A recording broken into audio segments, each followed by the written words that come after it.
اعوذ باللہ من الشیطان الرجیم بسم اللہ الرحمن الرحیم وَإِذَا جَاءَهُمْ أَمْرٌ مِّنَ الْأَمْرِ، انہی منافقین کا ایک اور روش، جب ان کے پاس کوئی خبر پہنچتی ہے کسی بات کی، من الامن او الخوف، امن کے بارے میں یا خوف کے بارے میں، کہیں سے خبر آ گئی کہ فلاں قبیلہ چڑھائی کرنے کی تیاری کر رہا ہے، حملہ کرے گا، اذاعوا بہ، تو وہ اس کو پھیلا دیتے ہیں، نشر کر دیتے ہیں، عام کر دیتے ہیں، تاکہ لوگوں میں خوف اور ہراس پیدا ہو جائے۔ یہ اسی سے اذاع کا لفظ آج کل بنا ہوا ہے، ریڈیو کو، نشر کو، براڈ کاسٹنگ کے لیے یہ لفظ ہے عربی کا، جدید عربی کا، اذاعۃ الجمہوریۃ المتحدۃ العربیہ، یہ جو ریڈیو ہے، this the radio of United Arab Republic, یہ میں سنا کرتا تھا کبھی، شیخ عبد الباسط عبد الصمد کی قرات ہوا کرتی تھی مصر سے، تو وہ اذاعۃ الجمہوریۃ المتحدۃ العربیہ، تو یہ جو ہے وہ اذاع اب نشر کرنے کے لیے، اذاعوا بہ، وہ اس کو نشر کر دیتے ہیں۔ وَلَوْ رَدُّوهُ إِلَى الرَّسُولِ، اگر وہ اس کو لوٹاتے رسول کی جانب کہ حضور یہ خبر آئی ہے، اس طرح کی اطلاع آئی ہے، وَإِلَىٰ أُولِي الْأَمْرِ مِنْهُمْ، یا جو اور اولو الامر ہے، بہرحال اوس کے سردار ہیں، سعد بن عبادہ ہیں، ان تک بات پہنچا دیں، اس خزرج کے سردار، یا اوس کے سردار ہیں سعد بن معاذ، ان تک پہنچا دیں۔ اگر یہ کرتے لَعَلِمَهُ الَّذِينَ يَسْتَنبِطُونَهُ مِنْهُمْ، تو یہ بات ان لوگوں کے علم میں آتی جو اس کا استنباط کر سکتے، نتیجہ نکال سکتے، کتنی بات صحیح ہے، اس کا نتیجہ کیا نکل رہا ہے، ہمیں کیا قدم اٹھانا چاہیے۔ اور جب انہوں نے وہ خبر ایسے ہی جو ہے پھیلا دی، تو اس کا نتیجہ کیا ہوگا کہ لوگوں میں ایک سراسیمگی پیدا ہو گئی، ایک فکر پیدا ہو گیا، جسے آپ کہتے ہیں دنیا میں ہو جاتا ہے، سنسنی سی پیدا ہو جاتی ہے۔ وَلَوْلَا فَضْلُ اللَّهِ عَلَيْكُمْ وَرَحْمَتُهُ، اور اگر اللہ کا فضل اور اس کی رحمت تمہارے شان میں حال نہ ہوتی، لَاتَّبَعْتُمُ الشَّيْطَانَ إِلَّا قَلِيلًا، تو تم سب کے سب شیطان ہی کی پیروی کرتے سوائے چند کے۔ فَقَاتِلْ فِي سَبِيلِ اللَّهِ، قتال کے ضمن میں غالباً میرے نزدیک قرآن مجید کی سخت ترین آیت یہ ہے، لیکن اس میں سختی لفظی نہیں ہے، معنوی ہے۔ فَقَاتِلْ فِي سَبِيلِ اللَّهِ، تو اے نبی آپ تو جنگ کریں اللہ کی راہ میں، لا تکلف الا نفسک، آپ پر کوئی ذمہ داری نہیں ہے سوائے اپنی ذات کے۔ وحرض المؤمنین، اہل ایمان کو جتنا بھی آپ اکسا سکے اکسا، اختیار تو نہیں، یعنی اگر کوئی اور نہیں نکلتا اکیلے نکلیے،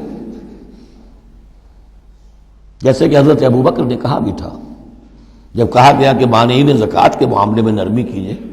کوئی نہیں میرا ساتھ دے گا، میں اکیلا جاؤں گا، یہ عظیمت۔ تو اے نبی آپ کو تو یہ کام کرنا، آپ کا تو فردی منصب ہی ہے، آپ کو ہم نے بھیجا اس لیے، هو الذی ارسل رسولہ بالہدی والدین الحق لیظہرہ علی الدین کلہ، آپ کو تو کرنا ہے۔ فقاتل فی سبیل اللہ لا تکلف الا نفسک، کوئی اور نہیں جا رہا ہے تو آپ پر ذمہ داری نہیں ہے۔ حرض المؤمنین، یہ حرض ضاد کے ساتھ ہے، ایک حرص ہے صاد کے ساتھ، حارا صاد، حرص، طمع، کسی چیز کی لالچ، تحریص کے معنی ہو گئے کسی میں کسی شے کی ترغیب پیدا کرنا، لالچ پیدا کرنا، پرسویشن۔ حرض، یہ ضاد جو آیا ہے یہ ہے جیسے اکسانا، لوگوں کے جذبات کو جوش میں لانا، ایمان کے اندر ان کے جوش پیدا کرنا، یہ ہوگا یہ حرض، حرص سے یہ ضاد ایک نقطے سے بڑا فرق واقع ہوا ہے۔ وحرض المؤمنین عسى الله ان يكف باس الذين كفروا، ہو سکتا ہے یا امید ہے کہ اللہ تعالیٰ جلد ہی ان کافروں کی قوت کو روک دے، تھام لے، ان کی جنگ جو ابھی بڑی ان کی چلت پھرت ہو رہی ہے، ابھی یہ کچھ عرصے کی بات اور ہے، وہ وقت بس آیا چاہتا ہے کہ ان میں دم نہیں رہے گا، اس لیے کہ سن 5 میں، یوں سمجھیے یہ سن 4 میں نازل ہو رہی ہے سورہ نساء، سن 5 میں سورہ احزاب ہے، اور غزوہ احزاب کے بعد کہہ دیا تھا محمد رسول اللہ صلی اللہ علیہ وسلم نے کہ یہ آخری بار تھی کہ قریش ہم پر ہمراہ آور ہوئے۔ لن یغزوکم قریش بعد عامہم ھذا ولکنکم تغزونہم، اے مسلمانوں بس قریش کی بس ہو گئی ہے، اب وہ آئندہ کبھی تم پر حملہ آور ہونے کی ہمت نہیں کر سکتے، اب تو تم ان کے اوپر ان کے خلاف اقدام کرو گے۔ اس لیے 6 سال میں اگلے سال آپ نے سفر کیا عمرے کا، ٹریٹی ہو گئی، انا فتحنا لک فتحا مبینا، صلح حدیبیہ، اور اس کے بعد 7ویں سال میں اللہ تعالیٰ نے فتح خیبر عطا فرما دی، اور 8ویں سال میں مکہ فتح ہو گیا، وہ ایک کے بعد دوسری جو تالے ہیں وہ کھلتے چلے گئے، اور اسی وقت وہ پھر سورہ صف نازل ہو گئی تھی کہ اب وَأُخْرَىٰ تُحِبُّونَهَا نَصْرٌ مِّنَ اللَّهِ وَفَتْحٌ قَرِیب، یہ بھی غزوہ احزاب کے فوراً بعد نازل ہوئی کہ اے نبی بشر المومنین، اہل ایمان کو بشارت دے دیجئے کہ وہ سخت دور گزر گیا، اب اللہ کی طرف سے نصرت اور فتح تمہارے قدم چوما چاہتی ہے۔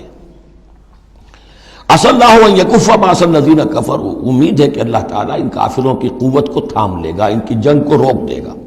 واللہ اشد باس واشد تنکیلا، اور یقیناً اللہ تعالیٰ بہت سخت ہے جنگ میں بھی، قوت میں بھی، اور سزا دینے میں بھی، اور سختی اور عقوبت میں بھی۔ صدق اللہ العظیم۔